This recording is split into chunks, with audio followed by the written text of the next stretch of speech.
really nothing else to tell except thank you very much for coming. I thank you.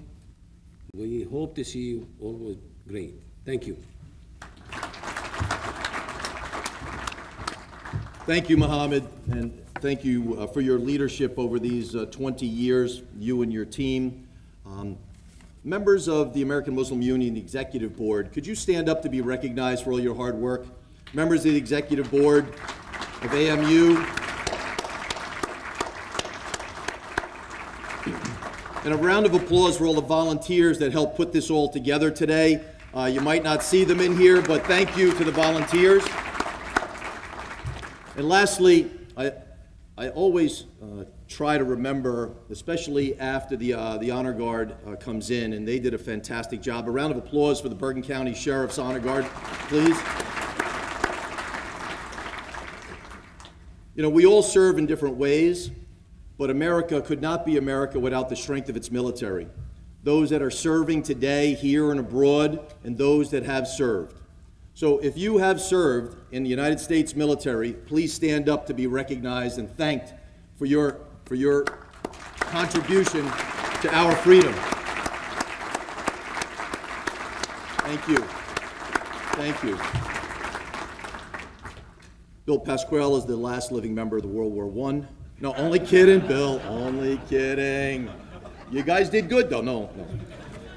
You got to have a little fun. God bless them. So, next up, and forget about what's on here. You know, we're changing this minute to minute, so just bear with us as folks come and go. And but I'd like to bring up Muhammad Amin, Esquire, for AMU remarks, the attorney for AMU. Muhammad.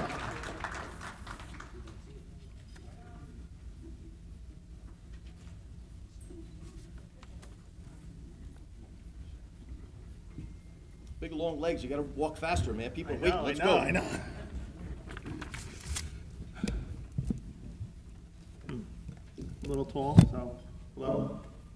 Assalamu alaikum, brothers and sisters. Good morning, esteemed guests and honorees here today. I'd first like to thank you all for joining us today as we partake in our 20th annual AMU lunch. Without your support throughout the years, this lunch would not be possible.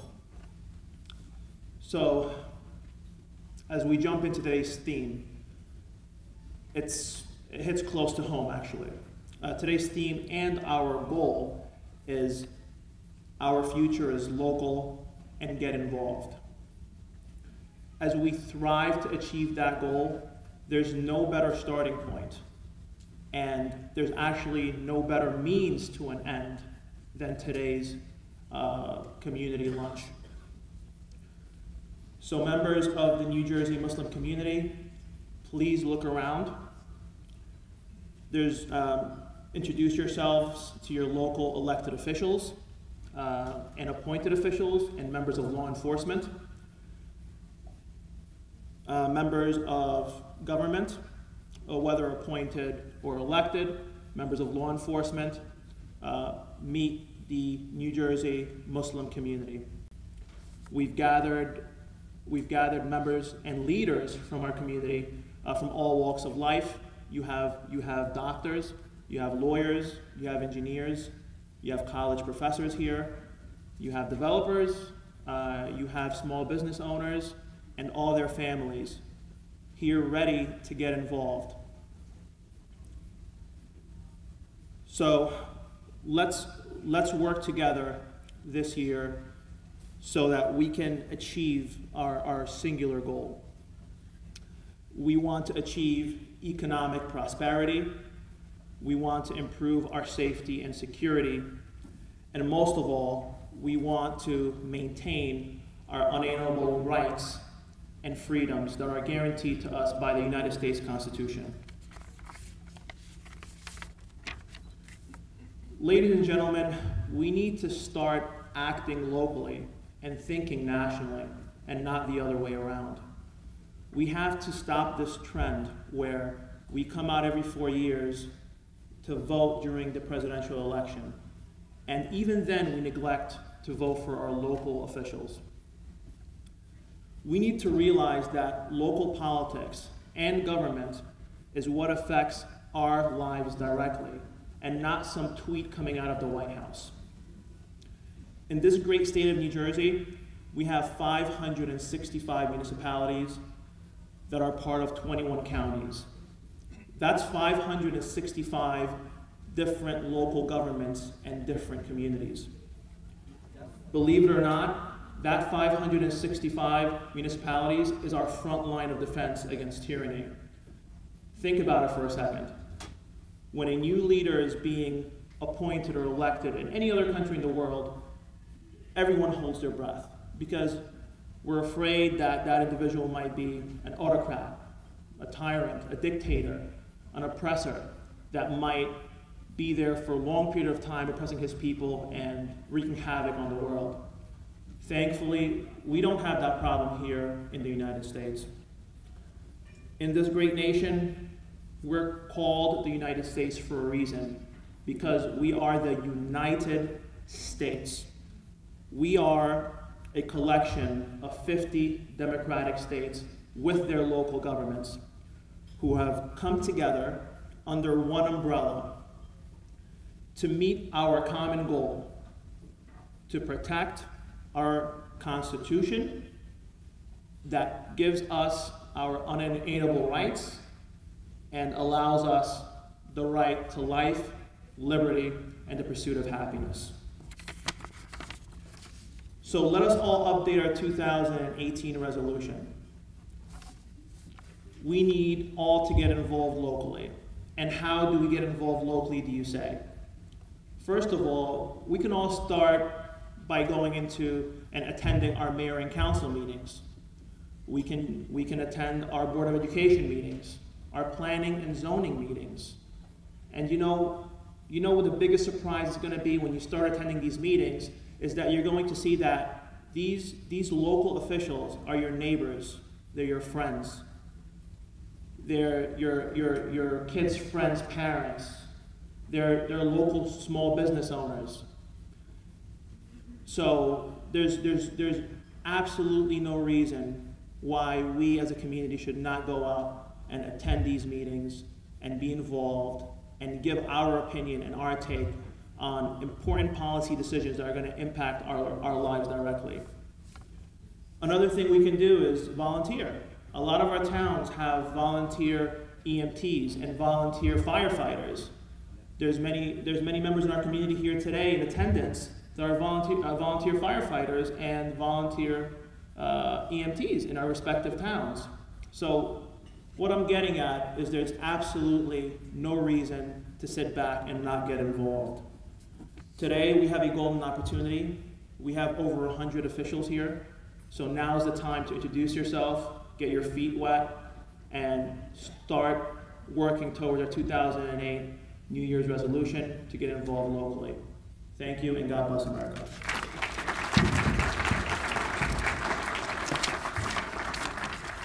Thank you, Mohammed. Well done, well done. And as I was teasing the great congressman and former mayor of Paterson, my old hometown, he's a gentleman who embodies everything that Mohammed just said. And I remember the evening some years ago, gosh, got to be almost 10 years ago, Congressman, that you and I stood in the Islamic Center of Passaic County late one evening when the United States judicial system worked. And Imam Qatanani was allowed to stay in the United States. The government was unsuccessful in trying to throw him out, and Imam Qatanani has been a mentor to me, a friend, and to many of us. And that was a day I was proud to be an American. And I stood right next to the congressman in the mosque, and we applauded our judicial system. Yeah, we were happy for our friend as well, but it proved once again that justice can be just. Our system can be just. Even though every day in the news we see injustice all around us, and Muhammad's words and the words from the Quran today were especially poignant. There's plenty of injustice. but it can be fixed with each and every one of us. And a guy who has been working hard, a gentleman, a patriot who's been working hard for his entire life for his community, is our Congressman, Bill Pascrell.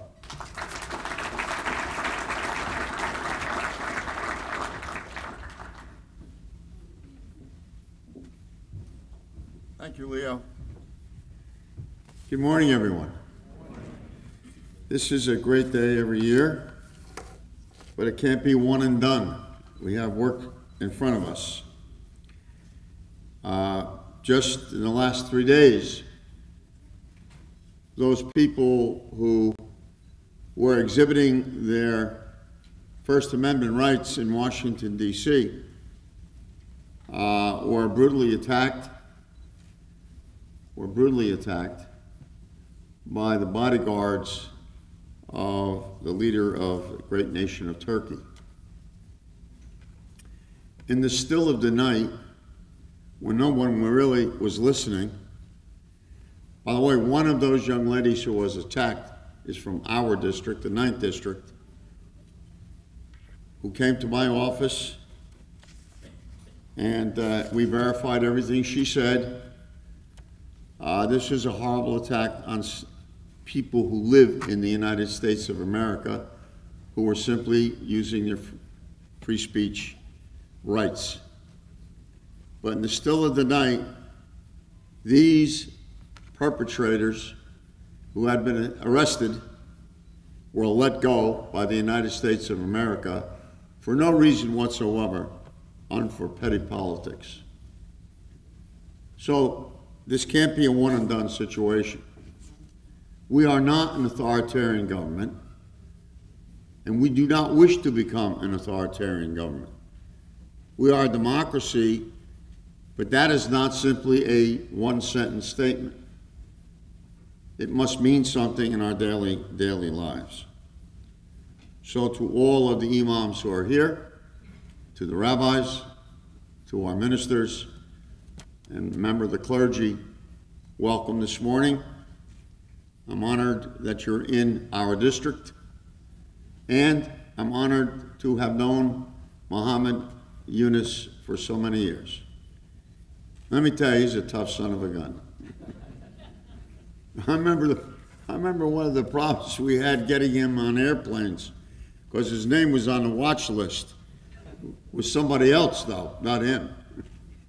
And he would call me up because he does a lot of traveling in his business. Remember this? And I used to have to go to the airport when at a given time, an interesting time, Mr. Attorney General, anybody who looked like was stopped for one reason or another. So I went right to the airport. Muhammad said to me, you know, you don't have to do this. Just call up. No, I'm going. I want to see for myself. And if you're not willing to do this, then we should not even be an elected official. Stay home, go to camp, take your kids away, whatever. There needs to be, you know, day after day, I see acts of cowardice in the United States Congress, particularly the House of Representatives. People want to walk the tightrope, the fine line, so that they're not seen as being with this guy or this woman, et cetera, et cetera. There are no second fiddle to democracy. You're either standing or you're not standing. You're either being who you are day in and day out. This is what the nuns taught me when I was in school. You know, we got to get out of this bumper sticker mentality. We got to deal with the reality of day in and day out. So, Mr. Attorney General, this is a big deal for you, and we are very proud of you. Straight, day in and day out. You're going to have a tough job the more you get into it. But we're confident that the governor made the right choice, and we wish you well. It must mean something to every citizen in this state, though. There should be no one excluded. That's what democracy is all about. We either mean it or we don't mean it, or we can look like Moscow. If that's what your preference is, move there. We're not going to be a Moscow. Regardless of what you read in the paper day in and day out, this checks and balance system works if people stand up day in and day out. Just yesterday was a perfect example of that. Thousands of people all over the country.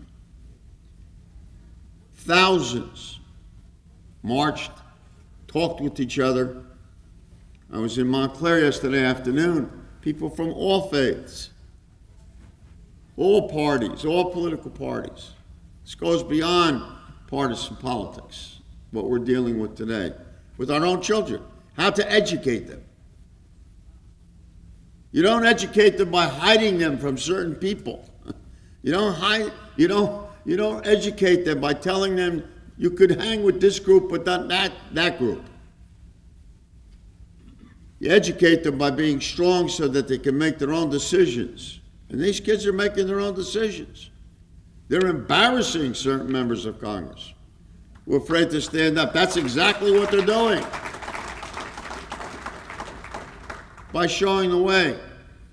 And you notice, I would say 99% of what I heard from them over the last 2 months is very reasonable. We ought to try reasonableness in the Congress of the United States. In fact, we ought to try democracy because it's good for us. It's healthy for us. We must be the example. We must not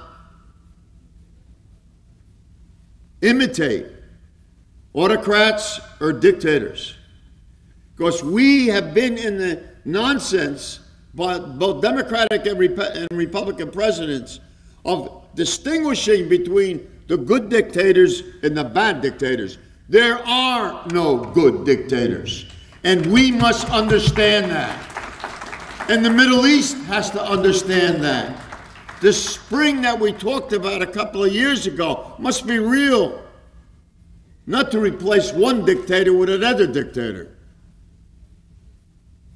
Imagine, the chief executive of this country is listening word to word from the president of the Philippine Islands. That's unbelievable. That's not good enough. So, to the Attorney General, to the 3 sheriffs are here, Hudson County Sheriff is here too, Mr. Shaleri, to all the sheriffs, to all the chiefs of police. As the chairman of Public Safety in the Congress of the United States, I pledge to you, one way or the other, we're going to do everything we can to support your efforts. This is crazy that members of the public have out-weaponed us, out-weaponed the police department. How dare us send any cop out into the street any day of the year when we know there are 5 to 10 million AR-15s in the United States of America.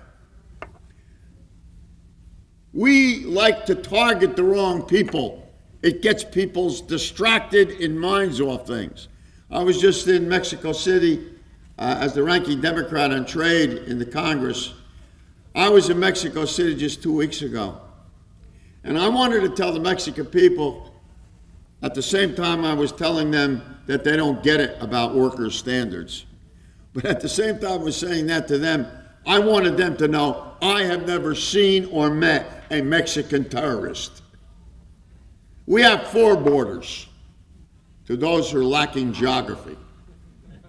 Those who are lacking geography. We have 4 borders. The people that attacked us on 9/11, some of them came from Canada, flew into Canada and flew back here. Why do we want to build a wall? It could have been a wall. In fact, we have a wall against Muslims. We can't accept that. Not in this society. Do not be afraid. We Catholics go to church on Sunday and we sing, do not be afraid. We are afraid. We are afraid. And we've come a long way. We've come a long way. And I'm honored to be with a great patriot, Jim Tedesco, who'll be honored today. We go back many years ourselves. You're a great person. You worked diligently to make the Bergen County community better than it was. Jimmy Tedesco.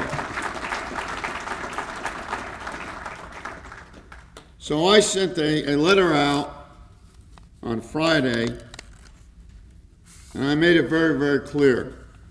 I do not accept the releasing, because it's a mirror to what we're going through right now. That one situation is a mirror to what is going on in the United States of America, the greatest country in the world. When they released these thugs, these official thugs, because we're trying to play games with another bureaucratic autocrat in Turkey. It does us no good whatsoever. The political process must do its work. Whether it's Muslim, Christian, it should not matter. Whether it's Jewish, should not matter. Justice is justice for everyone. All boats have to rise. All boats have to rise, or none will rise. So I'm honored to do the job that I do, and I try to do it to the best of my ability. And I'm asking everybody in this room, don't make this meeting today a one and done. This is an important meeting for everybody here. It's important to me, because I never stop learning about each other. So our community becomes stronger. So the imams become stronger. And the imams speak to their people, and they tell them, we have to rise against injustice. We have to rise when people are put upon, even if they're not Muslim, because we're all equal. So thank you for all coming. Thank you for inviting me. I try to get here every year. I have to do Palm Sunday stuff, so I'll be leaving you right now. God bless America. Thank you. Ladies and gentlemen, the great Congressman Bill Pascrell. He gave us the shortest Bill Pascrell speech ever. Never. You know, if there's a filibuster on the floor, Bill Pascrell is the guy we want representing us, because he's going to make sure that his voice is heard on our behalf. Each and every one of us, whatever religion, whatever color, whatever it is, as citizens of these United States, and specifically our district, we know we can count on Bill Pascrell. So thank you very much once again, Congressman Bill Pascrell. Okay, next up from the federal side, going to bring up Senator Booker's project specialist, Mr. Gary Williams. Gary, please step up.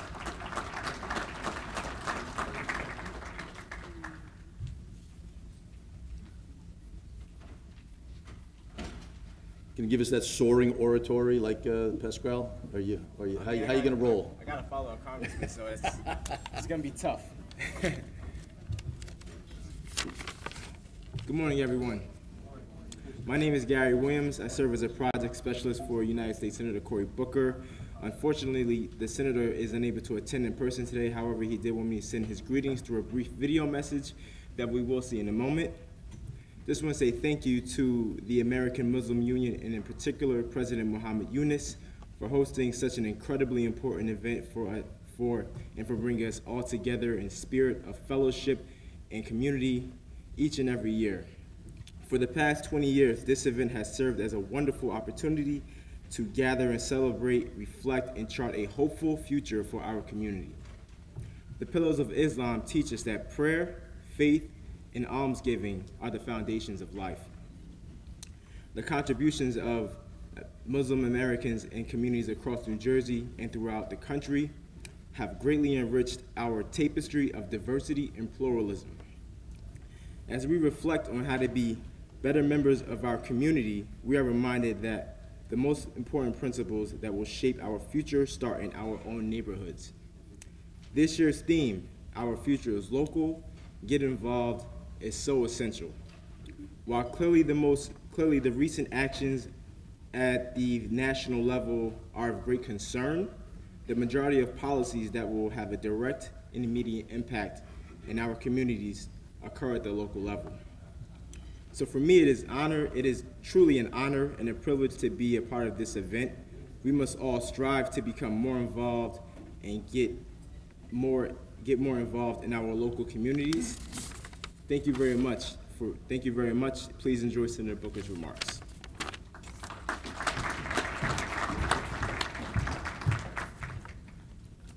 Thank you, Mr. Williams. On behalf of our United States Senator Cory Booker, who's doing yeoman's work, we're going to show a video now? Yes. Okay.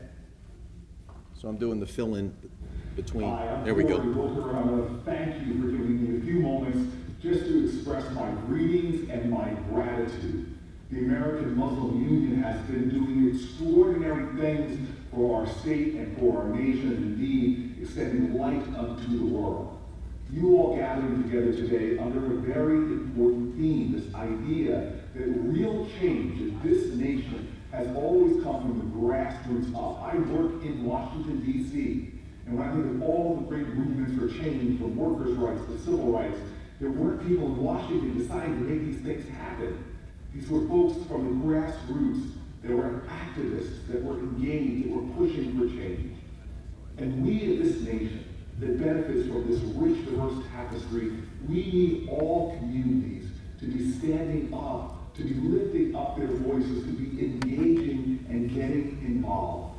This is the true measure of who we are. We define ourselves not by what we say, but by what we do. I believe, and I say this all the time, before you tell me about your religion, first show it to me and how you treat other people. Well, you all in this gathering are showing your faith, the power, the strength, the peace, the love. You all are brilliant exemplars of the Muslim community. And more than that, the pillars of Islam. Fundamental to those pillars is this ideal of service, of almsgiving, this ideal of community. Thank you all for what you are doing today in this gathering. My prayer, my hope, my aspiration is that as you leave this gathering, you take with you more of a commitment for contribution, for engagement, for involvement. We have a lot of work to do in our country to combat bigotry and poverty and the challenges that still put a shadow over our truth as a nation. All of us are indispensable for us achieving the high moral ground as a country where we live and evidence our truth and our values, where we become not just what we say when we put our hand over our heart, but we become the truth of a nation of liberty and justice for all. Thank you. Okay, everybody hanging out in the back, break it up. There's only one meeting and it's up here. If you're in the back chit-chatting, thank you. Still got the cop in me, right? So, let's move along. We have three great honorees today. The first, I'm going to have the current acting prosecutor of Bergen County, Dennis Callow, to come in to introduce my good friend, Gurbir Grewal. I came to know Gurbir personally while I was sheriff, and there was an issue at the Gurudwara in Glen Rock. And as many organizations, social, religious, political, whatever they might be, sometimes there's differences of opinion. And this difference of opinion resulted in some issues. Glen Rock Police Department did a great job. We assisted, and we allowed the voices of the people of that religious community, the Sikh community here in Bergen County, to be heard. They had a vote. They continued their operations safely, successfully, and I'm proud that I was part of that. And I came to know Gurbir and others within the community, and it enriched me. It was an area of our community that I had no idea. Just like the Turkish community. I just saw Ercan Tozan walk in from Peace Islands Institute as well. The congressman mentioned the Turkish community and the injustice that's happening overseas there. But in the Sikh community, no one group was targeted more harshly post 9/11 than the Sikhs. And I'm sure Gabir might speak to that, but just because of how they looked, they were targeted. We have these problems still today in America, and in some respects, worse. Just today, my daughter posted on Facebook about the injustices because she dates an African-American man. And because of that color differentiation, people attack her for her choice in who to love. There's something wrong with our country, ladies and gentlemen, when a person who wears a turban cannot walk down the street without being catcalled or yelled at or called some terrible name.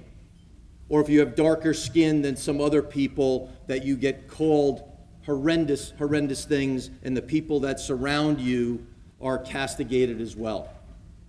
We have work to do. The American Muslim Union and each and every one of you are stepping forward to undo those injustices. Every single day we have a choice to make a difference. Gabir Graywall is going to make a difference as our Attorney General. Our acting prosecutor in the county of Bergen, Dennis Callow, longtime friend, spectacular patriot, is going to speak to us for a couple of minutes and introduce our Attorney General, Gabir Graywall. Dennis Callow.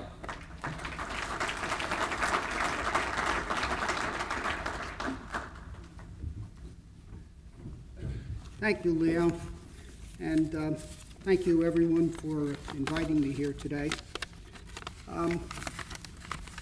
As Leo told you, I'm the acting prosecutor of Bergen County, and the reason that I'm the acting prosecutor of Bergen County is because of our Attorney General. I was in private practice, and he asked me to be his first assistant. And when he went on to be Attorney General, he had enough confidence in me to make sure that I became the acting prosecutor of this fine county. Why did I come back? I came back really for one reason, and I often say it, because the right man asked me to come back.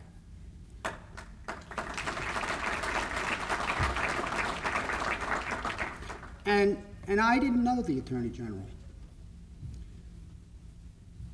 but I learned about him, and I was inspired by his heart and by his vision. And working alongside of him as his first assistant just confirmed in me that he's just a very special man. He's a man who just is concerned about doing the right thing. That's all he's ever concerned about. Whenever a problem came to the fore, whenever a decision had to be made, and I would sit beside him, and he would weigh the pros and the cons. It always just came down to, what is the right thing to do? What is the moral thing to do? How should we treat people? How do we want to be treated? That's his touchstone, the golden rule. The golden rule, which I think is the rule for whatever religion, whatever nationality we belong to. One of the Attorney General's great initiatives in Bergen County was establishing the Community Affairs Unit. You know, our main job in the prosecutor's office is prosecuting crime, investigating complex crimes and prosecuting all of the crime in Bergen County. His vision is wider than that. His vision is, how do we prevent crime from happening? How do we treat those who are caught in the criminal justice system? For instance, those who are victims of the opioid epidemic. He often said, we cannot arrest ourselves out of this problem. These people, these defendants, these human beings are victims of a disease. How do we help them? So he promoted Operation Helping Hand, which offers those who are arrested for drug offenses rehabilitation, help, always extending the helping hand, living by the golden rule. How would I want to be treated if I was a victim of this disease? And so, he established the Community Affairs Unit, which is a unit that is a unit of outreach to the community, direct engagement with the community, partnership with civilian groups and individuals, partnership with the sheriff's office, partnership with the county executive, county government, to reach out to the community, engage with the community, all segments of the community. And it's not just a one-way street, because when we reach out, and this was his concept, when we reach out and extend a hand to the community responds. They reach out to us. They learn from us. We learn from them. We learn from you. That's the type of man who is our Attorney General. I've come to love him. And I miss him. Every day when I walk into the office, I see his picture on the wall, and I shake my head, and I get a little bit sad, because I just feel that the light of our office has gone to Trenton. I wish he could come back, but then he wouldn't be down there doing the bigger job, the job that we need him to do.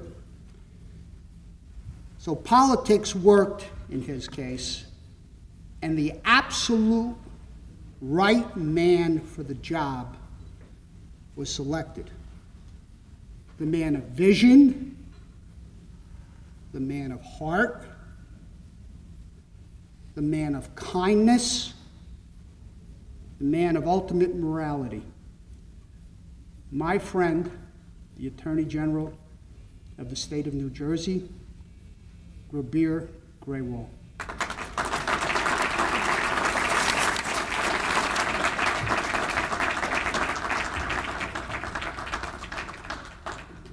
Wow. Good afternoon, everyone. I want to thank both Leo and Dennis for that introduction. No, this is not mine.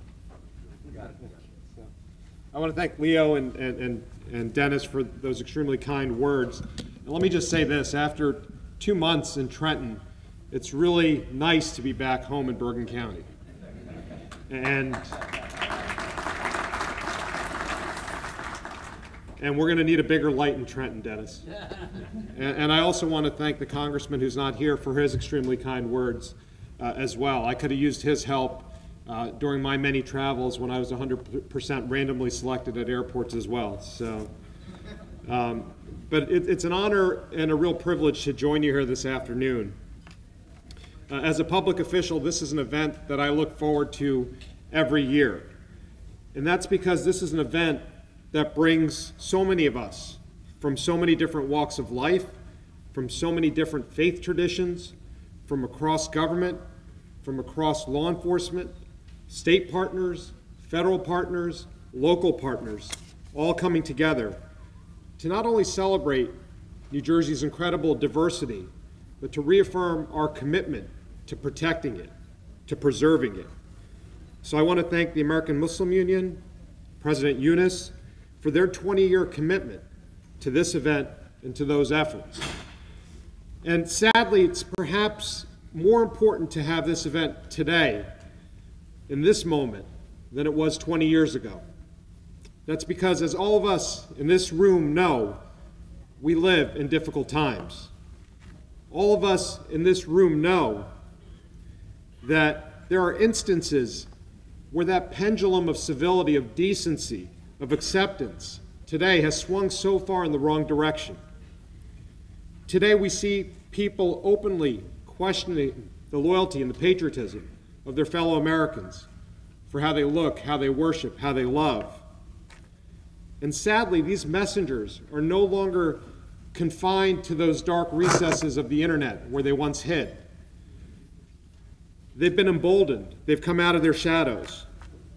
They've been emboldened because some of our elected leaders encourage their behavior, or because others of them ignore it or countenance it, or simply perhaps because none of us are doing our part to call it out when we see it in the public square. And unfortunately, we've seen these acts of violence and hate manifest themselves in vandalism in this county and across the state, where individuals have painted the walls of schools, of churches, of mosques, of homes with words and with images and with symbols that we had thought had long disappeared from our lexicon or were part of our distant memories. We thought as a society we had grown past their use, beyond their acceptability. But as if that weren't enough, we've also seen an increase in acts of physical violence driven by hate across the country. Now, while I haven't experienced this type of physical violence firsthand, I have experienced this rising tide of hate and intolerance, from hateful comments online to hateful comments and troubling behavior in public. What I have seen is deeply concerning to me, and it should be concerning to all of us in this room. And it's raised more of a concern with me because some of these experiences have touched my children. And as I'm sure everyone in this audience hopes, I hope that my children are never touched by intolerance and hate. So let me just share with you one recent example involving just a simple trip that I took with one of my daughters to the grocery store. As we were in the aisle, in the candy aisle of the grocery store, having really a substantive debate with a 9-year-old over what candy she should get because she was only allowed to get one. Those were her mother's rules, not mine. And she was debating between Twizzlers and Sour Patch Kids, and I was secretly hoping she would go with the Twizzlers because they're my favorite. I saw a scene begin to unfold that I've seen play out many times in my life, unfortunately. I saw a mother with her child in tow, who was no more than 10 to 12 years old, turn the corner, and they were coming towards me. And I locked eyes with the kid, and I knew where this was going. It was going to go in one of two directions. Either he was going to go the terrorist route, or he was going to ask me for 3 wishes.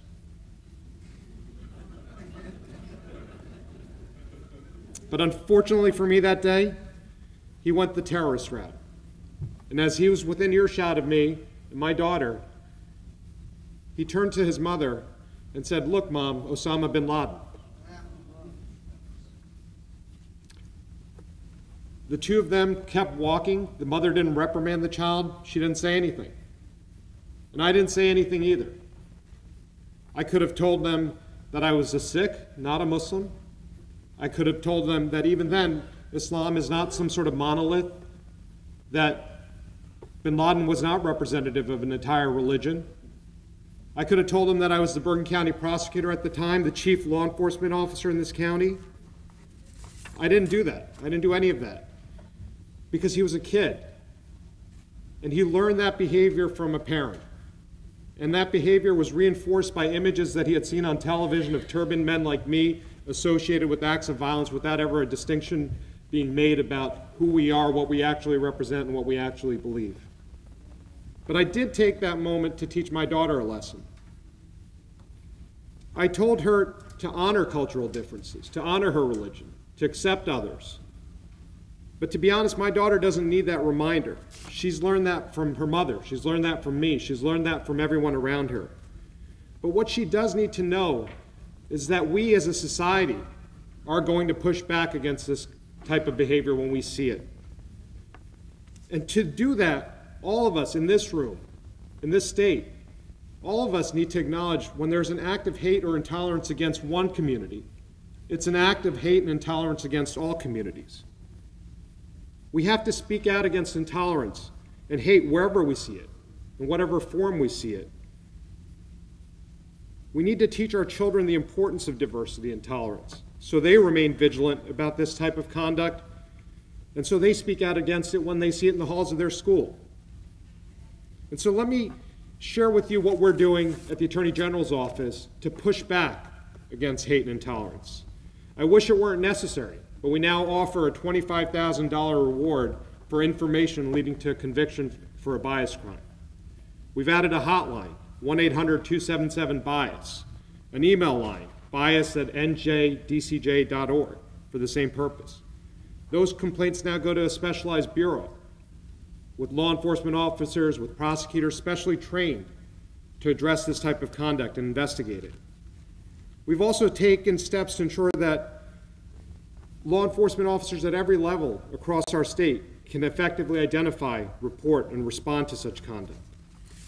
And we've made clear our commitment to investigating and prosecuting these matters vigorously, not only to seek justice for the victims of such conduct, but also to send a strong deterrent message to those that engage in this type of hateful conduct, that it won't be tolerated in this state, and that we will bring the full measures of all of our offices, our 21 county prosecutors, the Attorney General's office, to bear on those who commit such hateful conduct. That's my pledge to everyone in this room today. But even that's not enough. We talk about children. My office is working with our state's Department of Education to put together a curriculum, an anti-bias educational program for middle and high school students. Because we know that children are not born to hate. They're not born with hate in their hearts. Like that child in that candy aisle, they learn it. They're taught it. And as Nelson Mandela said in his biography, in his autobiography, Long Walk to Freedom, if they can learn to hate, they can be taught to love. But that's not all. As much as I wish that wasn't necessary, our state police, we have Colonel Callahan today, the men and women of our state police are going to houses of worship, are going to schools to ensure their safety, to teach people how to report bias crimes, to make sure that schools and religious schools and mosques are all safe. And another way in which we're pushing back, when this conduct doesn't rise to the criminal level, we're leveraging our Division of Civil Rights to enforce our law against discrimination, the country's oldest and in some regards most respected anti-discrimination law. And each year our division takes in hundreds of complaints and investigates them fully. And they range in all types of housing discrimination, workplace discrimination. But these cases involve real people, such as a young woman who responded to an advertisement to rent an apartment in Elizabeth. At first, the landlord appeared eager to show her the apartment. She was a prospective tenant. But when she arrived for her appointment, wearing a headscarf, that landlord's enthusiasm disappeared. The conversation that he had with that prospective tenant was recorded on her telephone. He asked her if she was a Muslim. And when the young woman answered that she was, he replied that he did not rent to Muslims, and then demanded that she leave the premises. Subsequently, the man told a TV news crew that this young Muslim woman was part of an ISIS conspiracy to extort money from him. All she wanted to do was rent an apartment. And while he's only one landlord, that case is important because it exemplifies the kind of bigotry that still exists today, and it exemplifies our office's commitment to eradicating it. No person should have to hide their faith or her headscarf or the color of his or her skin to find a place to live. And so through our Division of Civil Rights, we'll continue to come to the defense of Muslims, Jews, Hispanics, members of the LGBTQ community, or any other protected group who's facing mistreatment or discrimination. Our law enforcement agencies and officers also play a critical role in these efforts to push back against this type of hate and intolerance. And that begins with improving trust between law enforcement and all the communities that we serve. With trust, we can ensure that we are doing our jobs better and with respect for all, and that our communities are safer as a result. And to the extent divides exist between law enforcement and the communities that we serve in this state, we're working actively to bridge them. And we're bridging divides and promoting trust and ensuring that by ensuring that our law enforcement officers are among the best trained in this country, that they are trained on issues of diversity and cultural sensitivity, that they are trained on issues of implicit bias, and importantly, that they're trained not to act on them, that they're trained on mental health issues and de-escalation techniques. We're also bridging divides and promoting trust by establishing a police community advisory group made up equally of law enforcement and community leaders to advise us on law enforcement policies. We're also bridging divides and promoting trust by encouraging the use of body-worn cameras and offering grant funding for departments who want to purchase them, by improving our recruiting efforts to ensure that our law enforcement agencies reflect the communities that they serve, by establishing protocols for the transparent investigation of officer-involved shootings. And one effort that I'm excited to announce today and preview is our 21-county 21st Century Community Policing Project, 2121 as we call it. As part of this effort, every county prosecutor is now required to hold 4 community meetings throughout the year, once a quarter, on issues of importance to the community and to issues of importance to law enforcement. Issues such as how we investigate officer-involved shootings, issues such as the opioid epidemic, immigration enforcement, and bias crimes. It's my plan to personally attend one of these meetings in each of our 21 counties. But the hope is that after those first 4 meetings, that the dialogue continues. Finally, I'm proud to say that we're pushing back against hate and intolerance by taking an active approach against this administration, by taking a proactive approach on issues of importance to our diverse communities. We've recently joined with other states to challenge the Justice Department's efforts to punish states like New Jersey by withholding federal law enforcement dollars simply because we're fair and welcoming in some of our communities with respect to our policies on how we interact with our immigrant communities. We've joined other states in an effort to ensure that no changes are made to DACA, the Federal Deferred Action for Childhood Arrivals Act, changes pushed by the administration that would cause harm to our dreamers who are brought into this country and raised here and educated here and who work here. We've also stepped forward on behalf of our LGBTQ citizens in their quest for equal treatment, on behalf of Haitians, Ecuadorians, Salvadorans, Hondurans who now face deportation as their temporary protected status is put in jeopardy for political gain. And as I speak, we're also preparing to join a multi-state lawsuit that seeks to block any attempt by the U.S. Census Bureau to place a citizenship question on the 2020 census. This is just a snapshot of what we're doing with respect to civil enforcement and criminal enforcement. But we can't do it alone. We need the community's help. So let me close by addressing the theme for today's event, getting involved. Get involved in public service. Representation matters. I chose a career in public service in large part to show others that while I and others like me may look different, worship different, that we too love and are committed to this country. That's one of the main reasons I first became an assistant U.S. attorney in 2003. Not only was it tremendously rewarding, but it gave me the opportunity to change people's perceptions or misperceptions and to shatter stereotypes. Every time I got up and stood up, I was able to represent the United States. Every time I got to do that, I did it looking the way I do. Every time I presented a case to a grand jury or to a jury, every time I met with victims of crimes or law enforcement, every time I participated in outreach events or spoke with school groups, I did it looking the way I do, and hopefully in the process changed a few misperceptions or the perceptions of people who thought you have to look or act one way to be American. And that's one of the main reasons why I pursued my current position. And it's my hope that as more and more people from diverse backgrounds get involved in public service, whether at the prosecutor's office or in law enforcement, it'll have a multiplying effect. Others who did not think that such careers were possible for them will be attracted to and encouraged to pursue such careers. And as that momentum for diversity and inclusion builds, I hope that seeing people from so many diverse backgrounds occupying these frontline positions, public service positions, positions that are so intertwined and associated with what it means to be American, will in the end help to increase tolerance and acceptance and fulfill the promise of the American dream.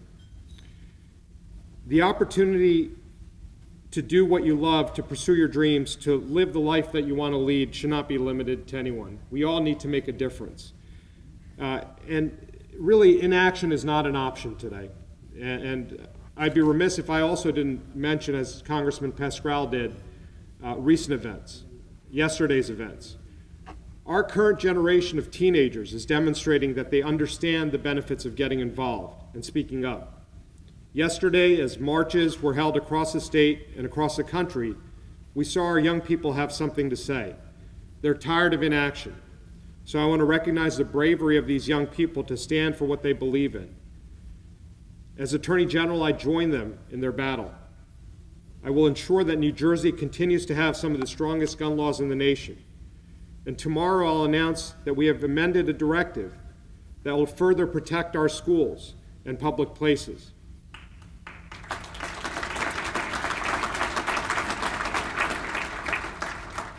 I encourage all of our young people to get involved in any issue that they feel strongly about, and I encourage them to consider careers in public service. In today's climate, we simply cannot let hate and bias become normalized. We all must do everything possible to ensure that New Jersey remains a national leader on issues of equality, on issues of racial justice, and on issues of social justice. Those are commitments that I share as Attorney General, and they're commitments that our governor shares as well. It's an integral part of his vision for a stronger and fairer New Jersey for all residents. So as Attorney General, I look forward to working with you and with all of New Jersey's diverse communities. I'll hear your voices, I'll listen to your concerns, and I'll take action to make a difference and to push back against hate and intolerance wherever we see it. Thank you.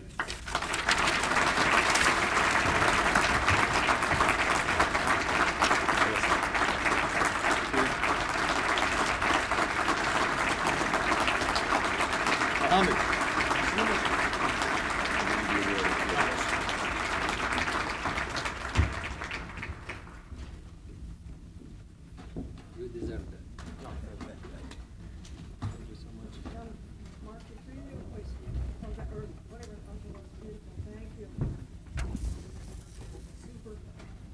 Thank you.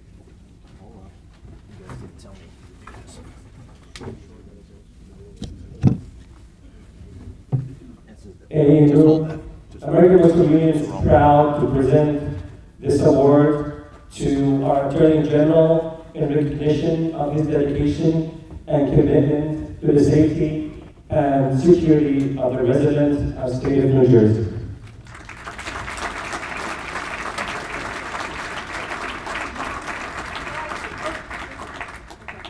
Get a little closer, thank you, that's beautiful. There we go, yeah, you would hold that, okay? While they're doing that, We're going to change things up a little bit. Lunch is going to be ready at 1300. That's 5 minutes more for you civilians. So we're going to break for lunch. We're going to break for lunch. Bring your lunch back to the table. We're going to continue. We're going to continue with some presentations from various officials locally, and we'll keep we'll try to get back on time. How's that? You're all right with that? All right. We got 5 minutes, so I'm gonna stuff it in a little bit more. Are we ready to go for lunch or no? Okay, break for lunch. Even better.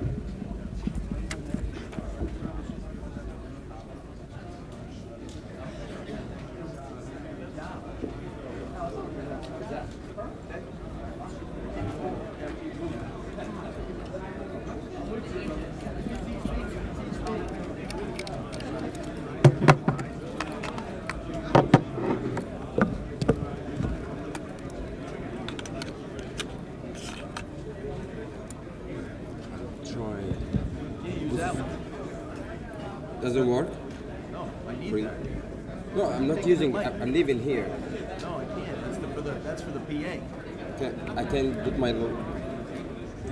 It's not part of the public address. You want to put it up, you have to put it on the side. Yeah. You okay, can, no I problem. Don't need but you can't do this. More mics. Oh wait. Okay. I have my mic. I have my stand, but I don't need more mics in the front of you. That. Whatever you want. But I'm saying, is this the microphone for the PA? Oh, okay. We're good. Okay, fine. Good. I thought it was a different mic. No, it's your mic. Okay, good. Can I put my logo on it? I don't know. I asked Mohammed. I don't care. Yeah, I don't care. What does it say? How's that? No, yes. Let me ask you this. What does it say? Yeah, it's a program, Egyptian program for. It's mine. It's mine. Okay. It's back. I just wanted to turn it off. No. It's back. Whatever you want. Okay. Thank you. No problem, my friend. Yeah, you want to put it up on it? Yeah.